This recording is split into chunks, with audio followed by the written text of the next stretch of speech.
नमस्कार साथियों, स्वागत है आप सभी लोगों का कैरियर इंडिया एजुकेशन में। जैसा कि आप सभी लोगों ने देखा कि 24 मार्च हो चुका है। कल 22 और उसके पहले 23, यदि देखा जाए तो 22 और 23 में परीक्षाएं नहीं थी, इसीलिए एनालिसिस नहीं आ पाया था। अब ये जो 24 मार्च को पेपर हुआ है, तो चलिए देखते हैं इसमें कौन कौन से प्रश्न पूछे गए हैं और इसी के हिसाब से आप लोग अपनी रणनीति बना लीजिएगा। और निरंतर अपन देख रहे हैं कि जो भी प्रश्न ऐसे आ रहे हैं कि जिनका एक तरीके से देखा जाए तो ओवरव्यू ज़्यादा प्रश्न है, जैसे कि मान लीजिए किले पर ज़्यादा प्रश्न है, नदियों पर हैं या बांध पर ज़्यादा प्रश्न है, तो उनकी क्लासें अब चालू हो गई हैं। इसी प्लेलिस्ट में आप लोग जाइएगा, चेक कर लीजिएगा। जो भी चैप्टर आप लोगों को नहीं आ रहा है और परीक्षा में वो विशेष तौर पर पूछा जा रहा है, तो उसको आप लोग प्लेलिस्ट में चेक कर लीजिए, देख लीजिए और उसको पढ़ना चालू कर दीजिए। चलिए दोस्तों, हर बार की तरह लेट नहीं करेंगे, चालू कर देते हैं अपन। इसके अलावा यदि आपको इसकी पीडीएफ चाहिए हो तो आप लोग टेलीग्राम से जुड़ना बिल्कुल ना भूलें। टेलीग्राम पे आप जैसे ही जुड़ जाएंगे आपको इसकी पीडीएफ मिल जाएगी क्लास समाप्त होने के बाद। चलिए दोस्तों, चालू करते हैं। सामान्य ज्ञान से चालू करेंगे। पहला प्रश्न था कि डॉक्टर लीला जोशी को पद्म श्री से किस क्षेत्र में उनके योगदान के लिए सम्मानित किया गया है। दोस्तों, ये पहला प्रश्न था। तो ये दवा दवा के क्षेत्र में इन्होंने काफ़ी ज़्यादा आदिवासी क्षेत्र में रहकर वहाँ की महिलाओं के लिए कार्य किया है।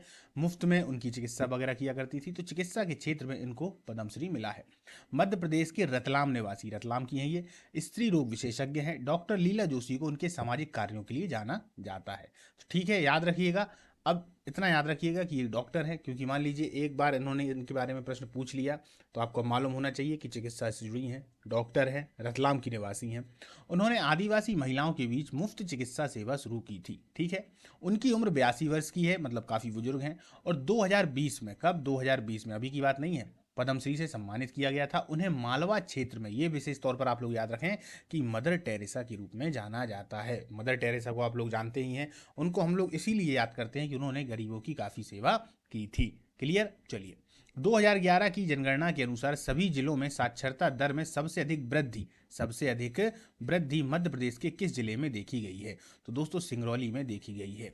याद रखिए दोस्तों, जनगणना से संबंधित प्रश्न प्रत्येक परीक्षाओं में आ रहा है। आपके 1 से 2 नंबर इसी जनगणना से क्लियर हो जाएंगे। जनगणना वाली क्लास जो है वह कल अपलोड कर दी जाएगी, तो उसको आप लोग विशेष तौर पर देख लें जिन जिन के आगामी समय में पेपर हैं। तो जनगणना से प्रश्न बिल्कुल आ ही रहा है ना। चलिए आगे चलते हैं। सिंगरौली में साक्षरता दर वृद्धि 2001 में 49.25 थी, 49.25% थी, जो कि 2011 में 60.41% हो गई। तो यही इनके बीच की जो वृद्धि दर है वो बढ़ गई थी। रानी दुर्गावती विश्वविद्यालय कहाँ पर स्थित है। तो रानी दुर्गावती विश्वविद्यालय दोस्तों जबलपुर में स्थित है। रानी दुर्गावती विश्वविद्यालय, जिसे जबलपुर विश्वविद्यालय के रूप से जाना जाता है, जबलपुर मध्य प्रदेश भारत में सार्वजनिक विश्वविद्यालय है जिसका नाम रानी दुर्गावती के नाम पर रखा गया है। विश्वविद्यालय का गठन और स्थापना अगर देखी जाए तो 12 जून 1956 को जबलपुर विश्वविद्यालय अधिनियम 1956 के तहत की गई थी। यह 1961 में सरस्वती विहार पचपेड़ी जबलपुर में अपने वर्तमान स्थान पर स्थानांतरित हो गया था।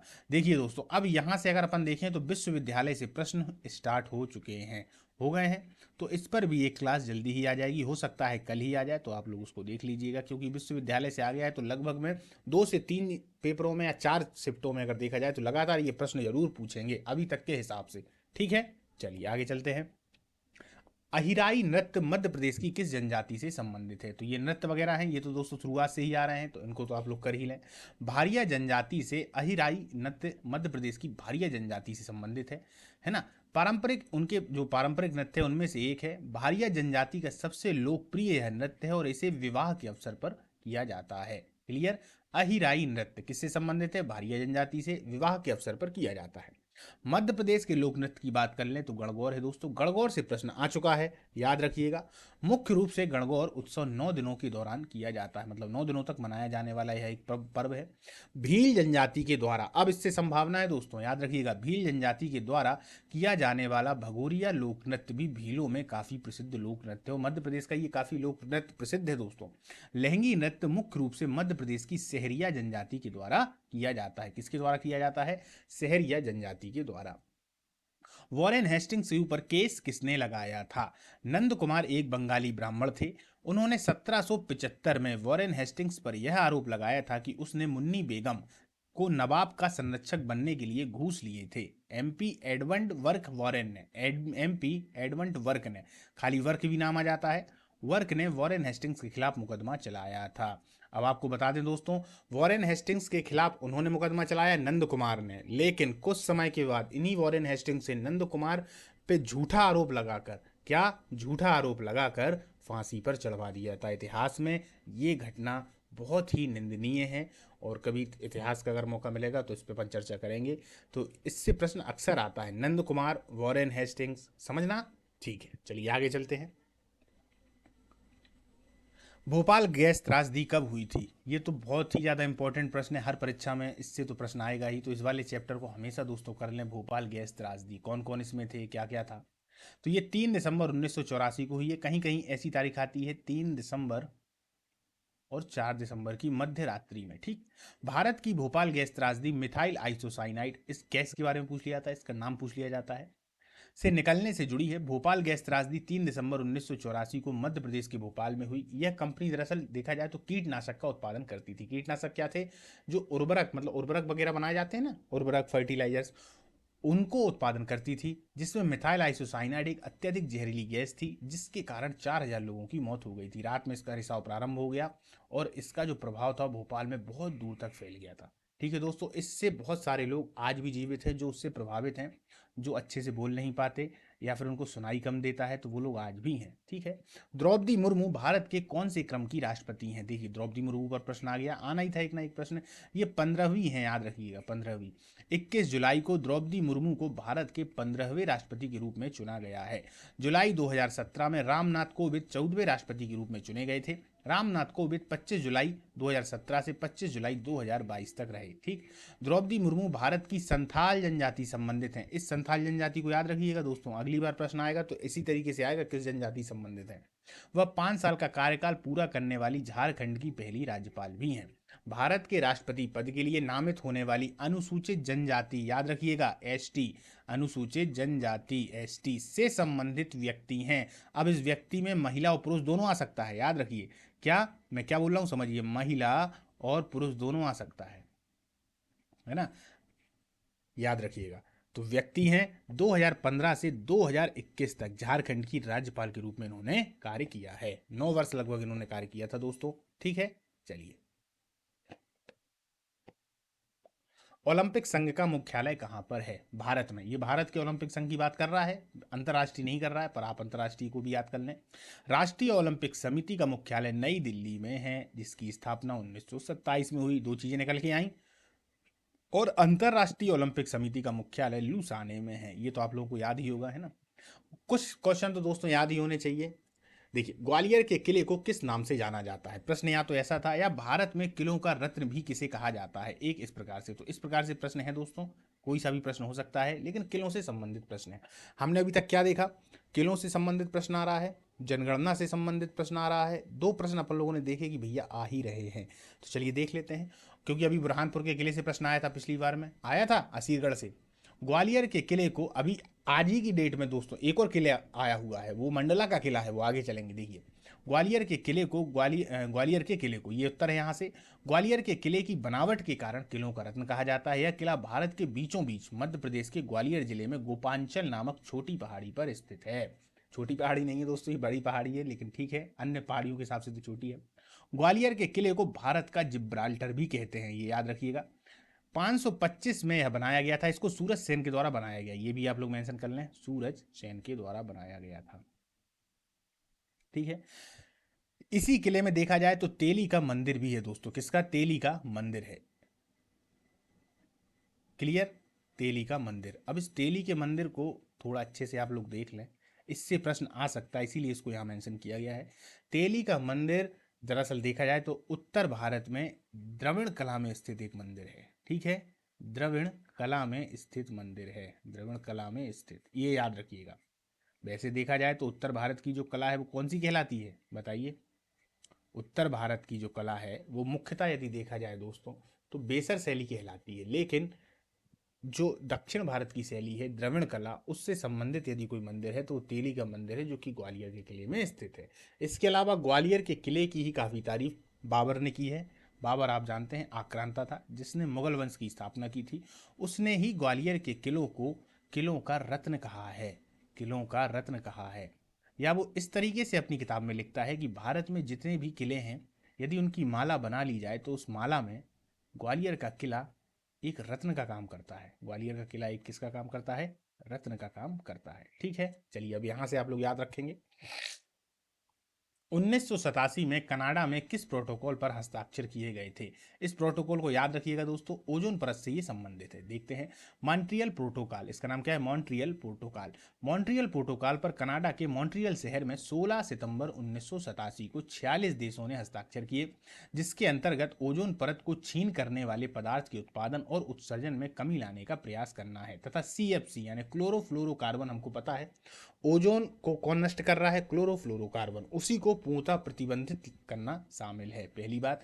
अब इसमें देखा जाए तो 197 देशों ने हस्ताक्षर कर दिए हैं। टोटल कितने देश हो गए हैं? 197 देश इन लोगों ने हस्ताक्षर कर दिए और सभी लोग चाह रहे हैं कि क्लोरोफ्लोरोकार्बन को पूर्णतः प्रतिबंधित कर दिया जाए। ये जो गैस होती है ये किससे निकलती है दोस्तों?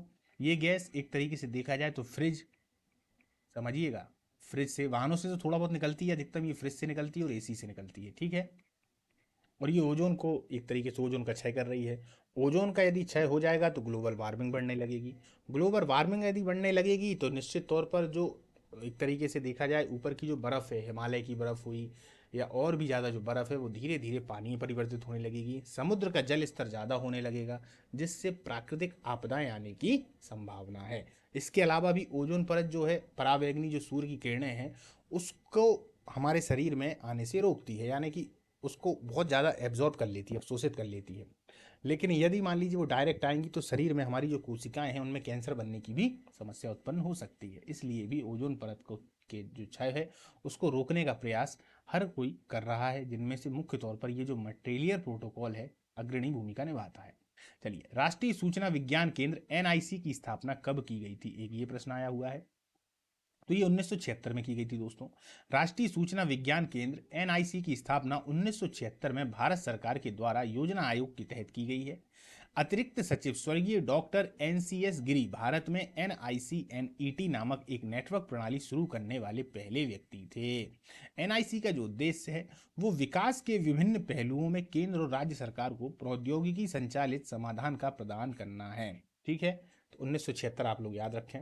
चंद्रगुप्त ने कहाँ पर शासन किया था? एक हिस्ट्री से ये प्रश्न है, तो दोस्तों ये पाटलिपुत्र में उन्होंने किया था। मगध भी कह सकते हैं, यदि मगध ऑप्शन पे होता तो मगध लिख देते, है ना। इसके अलावा देखा जाए तो भारतवर्ष होता तो भारतवर्ष भी लिख देते। इसके अलावा अगर देखा जाए तो उत्तर भारत होता तो वो भी लिख देते, है ना।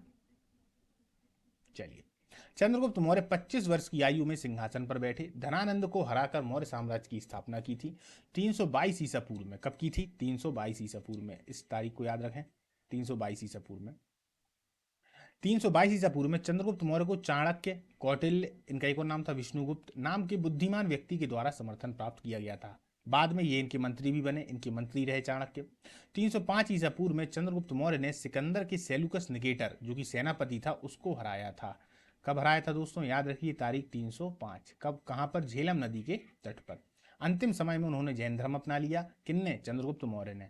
अंतिम समय में ये जैन धर्म अपना लेते हैं और श्रवण बेलगोला जो कि कर्नाटक में है वहां पर चले जाते हैं और संलेखन प्रक्रिया के द्वारा अपने प्राणों का त्याग कर देते हैं।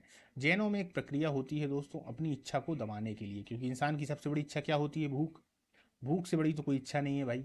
कपड़े, घर, रहना, ये सब तो बात की इच्छा है, पहली इच्छा तो भूख है। जब खाने नहीं मिलेगा तो आदमी क्या करेगा? आप घर दे दो, सब कुछ दे दो, खाना नहीं दोगे तो कैसे रहेगा? सबसे बड़ी इच्छा होती है भूख, और भूख से यदि कोई प्राण त्यागता है तो उसको सीधा मोक्ष प्राप्त होता है। तो यही कहलाती है जैनों में संलेखन की प्रक्रिया। तो इस प्रक्रिया का उपयोग चंद्रगुप्त मौर्य के द्वारा अपने गुरु श्रवण बेल, जो उनके गुरु थे क्षमा श्रवण, उनके साथ में वो दक्षिण भारत चले जाते हैं और वहीं पर अपने प्राणों का त्याग कर देते हैं। मुक्तागिरी में कितने मंदिर हैं? तो 52 मंदिर हैं दोस्तों। यहाँ पर पूरे मंदिरों को देखा गया है। बैतूल जिले में स्थित यह जैन तीर्थ स्थल है। मुक्तागिरी अपनी सुंदरता और रम्यता और धार्मिक प्रभाव के कारण लोगों को अपनी ओर आकर्षित करता है।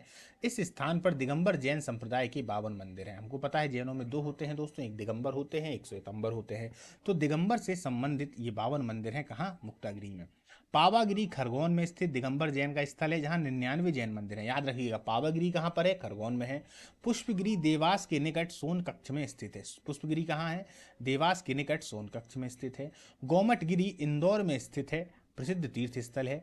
मंगलगिरी सागर में स्थित जैन तीर्थ स्थल है। क्लियर है? चलिए आगे चलते हैं। भारत में केंद्रीय वित्त मंत्रालय के मुख्य आर्थिक सलाहकार कौन है? तो डॉक्टर अनंत नागेश्वरण। कौन है दोस्तों? डॉक्टर अनंत नागेश्वरण। डॉक्टर अनंत नागेश्वरण को केंद्रीय वित्त मंत्रालय के लिए मुख्य आर्थिक सलाह के रूप में नियुक्त किया गया है। राज्यपाल से संबंधित दोस्तों एक प्रश्न था, मध्य प्रदेश का मोती महल किसे कहते हैं? मोती महल, एक ये इंपॉर्टेंट प्रश्न था दोस्तों। देखिए, महल किले से प्रश्न आ रहे हैं, अपन किले वाले जो चैप्टर है उसको कल ही डाल देंगे दोस्तों। किले हो गया, एक जनगणना हो गई, इनसे प्रश्न आ ही रहे हैं।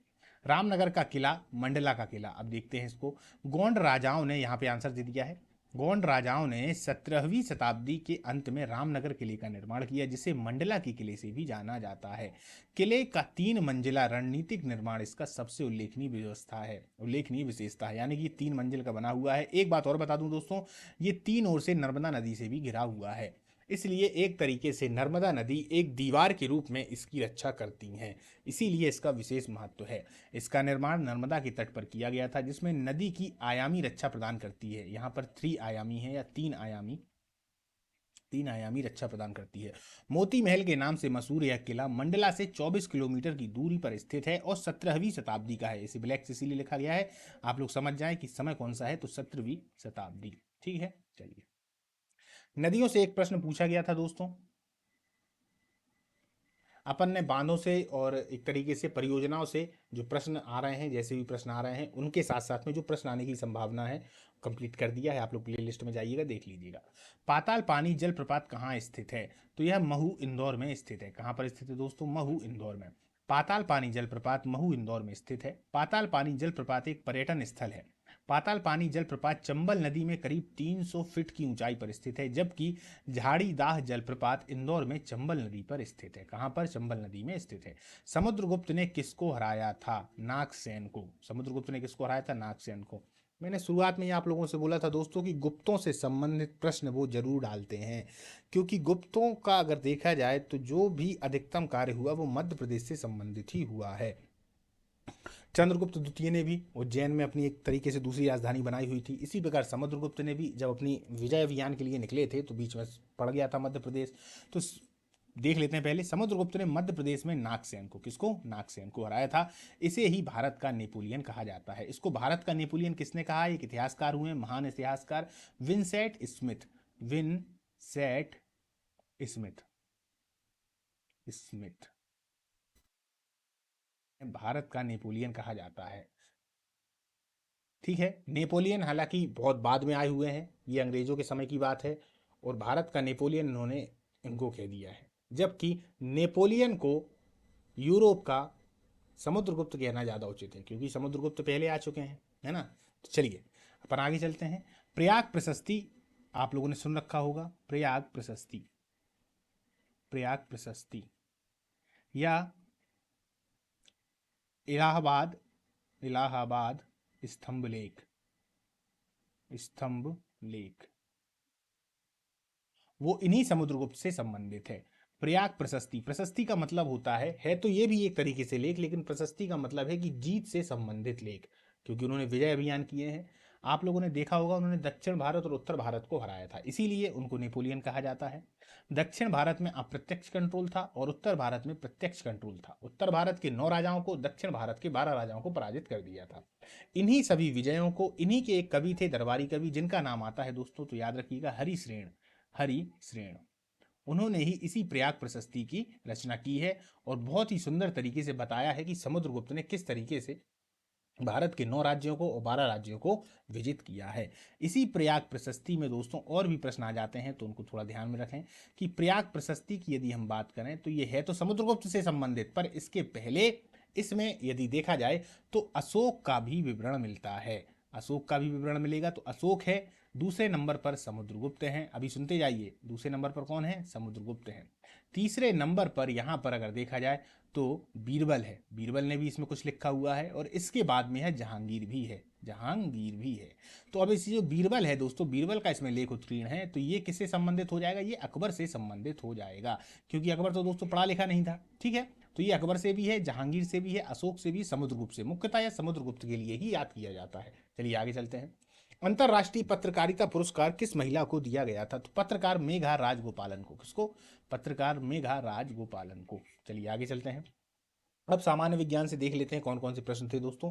नाभिकीय संलयन किन किन के द्वारा होता है? जो सूर्य में नाभिकीय संलयन हो रहा है या तारों में हो रहा है, वो किस किस के द्वारा होगा? अपन ने काफी बार चर्चा की है। हाइड्रोजन और हीलियम के संलयन से, यानी कि आपस में जुड़ जाने से। प्रतिरोध का ऐसा ही मात्रक क्या है? तो ओम है। देखिए दोस्तों, एक यूनिट से प्रश्न आ रहा है, इसको बिल्कुल अच्छे से कर लें आप। एड्स किससे होता है?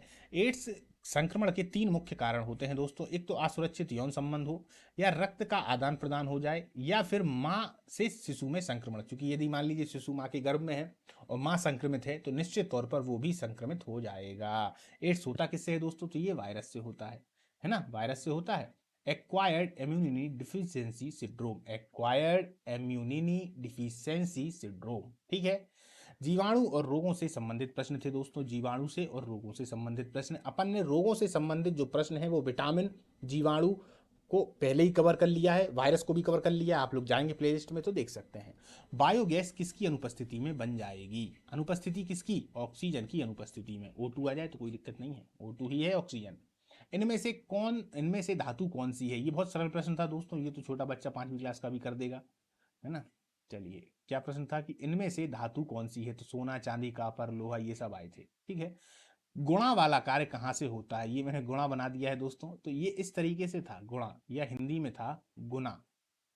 गुणा वाला कार्य कहाँ से होता है? तो ये ब्रेन से होता है या दिमाग से होता है, ठीक है।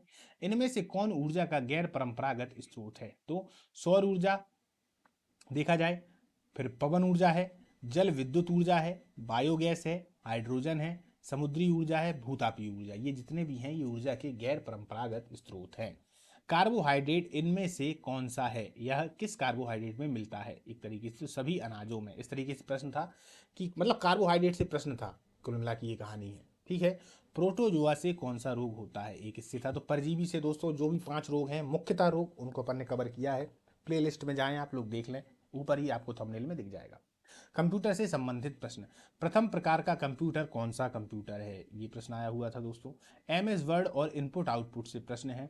मेमोरी से प्रश्न आए हुए हैं। शॉर्टकट की से प्रश्न थे। एमएस पावर पॉइंट से प्रश्न था। कंप्यूटर की जनरेशन से प्रश्न था। कंप्यूटर किस चीज से अधिक प्रभावित होता है? तो आंसर इसका वायरस था दोस्तों। एमएस एक्सेल में सभी सेलों को एक साथ सिलेक्ट करने के लिए क्या करते हैं? तो हमें पता है दोस्तों, कंट्रोल+A करते हैं। मिनी बार में क्या क्या रहता है? एक प्रश्न ये था। मेमोरी कितने प्रकार की होती है? कंप्यूटर में मुख्य रूप से 3 प्रकार की मेमोरी होती है। एक ये प्रश्न था, तो यहाँ से उत्तर है दोस्तों, है ना। कंप्यूटर मुख्य रूप से 3 प्रकार की मेमोरी होती है। प्रिंटर क्या है? आउटपुट उपकरण। एक ये प्रश्न था, तो इसका आंसर क्या था? आउटपुट उपकरण, ये आंसर है दोस्तों, है ना। चलिए, हिंदी में पूछे गए प्रश्न तो दोस्तों लिंग से संबंधित प्रश्न थे, समाज से संबंधित प्रश्न थे, अलंकार से 2 से 3 प्रश्न हैं और वर्तनी से प्रश्न है, पर्यायवाची से प्रश्न आया हुआ है, बहुवचन से प्रश्न है, अनुप्रास अलंकार की परिभाषा थी, या एक बता रहे थे कि अनुप्रास अलंकार का कोई उदाहरण आया हुआ था। तो इस प्रकार से था दोस्तों। देशज विदेशज शब्दों से प्रश्न है। अब देखते हैं प्रबंधन। प्रबंधन से प्रश्न कौन कौन से थे? तो साझेदारी से प्रश्न था दोस्तों, साझेदारी से प्रश्न था। हेनरी फ्योल से प्रश्न थे, जो कथन अपन लोगों ने देखे, आप उन कथनों को देख लें प्लेलिस्ट में जाकर। आधुनिक प्रबंध से प्रश्न था। आधुनिक प्रबंध को भी अपन ने कंप्लीट किया हुआ है। प्रबंध की पूरी 42 क्लासें जो है वो डली हुई हैं, जिनमें से 3 मैराथन क्लासें हैं, उनको पढ़ना बिल्कुल भी ना भूलें दोस्तों, ठीक है। मार्केटिंग यानी विपणन से प्रश्न थे और संगठन से प्रश्न थे। चलिए दोस्तों, आज का जो एनालिसिस है अपना समाप्त होता है। और अब एनालिसिस से ये बात क्लियर हो गई है कि अपन को कौन कौन सी चीज़ों पर ध्यान देना है। एक तो जनगणना पे अपन ध्यान देंगे। जनगणना की एक सेपरेट क्लास लेके आएंगे, जिसमें एमपी और एक तरीके से भारत को अपन कवर करेंगे, इंडिया को कवर करेंगे। एमपी पर ज़्यादा फोकस रहेगा जनगणना पे। जनगणना के अलावा किलों पर प्रश्न रहेगा, क्योंकि किलों से आ रहे हैं, किलों से निरंतर प्रश्न आ रहे हैं, तो किलों पर भी प्रश्न रहेगा, है ना। चलिए दोस्तों, तो इन 2 चीज़ों को अपन कल देखेंगे और इन दोनों की क्लासें आपके पास में आ जाएंगी। इसकी पीडीएफ आपको चाहिए तो एक बार फिर से बोलूंगा कि टेलीग्राम पर जुड़ना बिल्कुल ना भूलें।